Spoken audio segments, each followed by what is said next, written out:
when you're growing up and you don't come from a lot of money and you can just about pay bills, imagine if you haven't got enough food to eat and you're thinking in your mind, how am I going to eat? How can I pay my rent?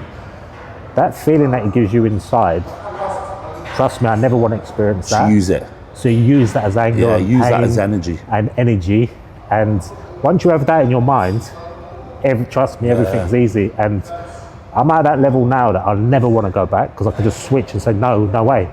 So when I see all these challenges in front of me, I will never ever give up. Never ever. It doesn't even come into my mind that I'm going to fail. Never. That's how strong my mind is. Because I know if I fail, I'm going back to that. I'm never going back to that. Never going back. I've been there. I'm not doing it again. And that's why when you talk about balance, I do think you need balance in life. Yeah, I think like there's a way to incorporate it. You have to be obsessed. There's a way to incorporate it if it's planned correctly. Yeah. It's not necessarily it's balance. It's just making time to plan. Like for example, you said to yourself like, oh, the Sunday's a rest day, so I can spend it with Malika. Yeah. So she knows that it's grind all week, but Sunday, I have to rest because it's a part of my program to rest. Yeah. But in turn, it allows me to give back to you. Yeah. You know what I mean? Even mentally, it's a bit like driving your car full speed. Yeah.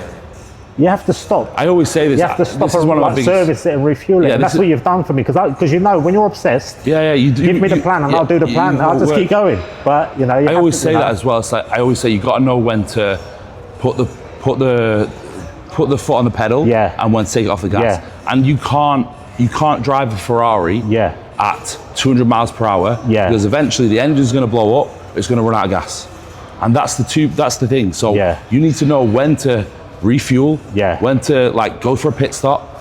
Otherwise, like I said, the engine's going to blow up, which is you just going to crumble, and you're going to run out of gas, which is you just going to run out of energy.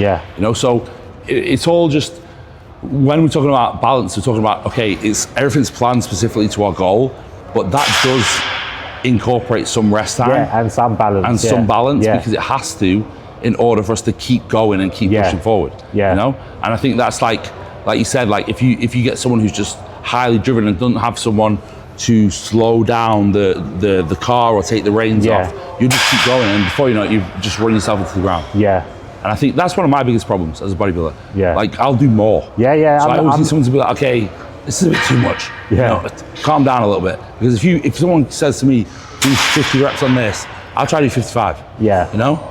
Just to prove a point. But it's knowing when to put the foot on the pedal and when to take it off. I think that's one of the most important things.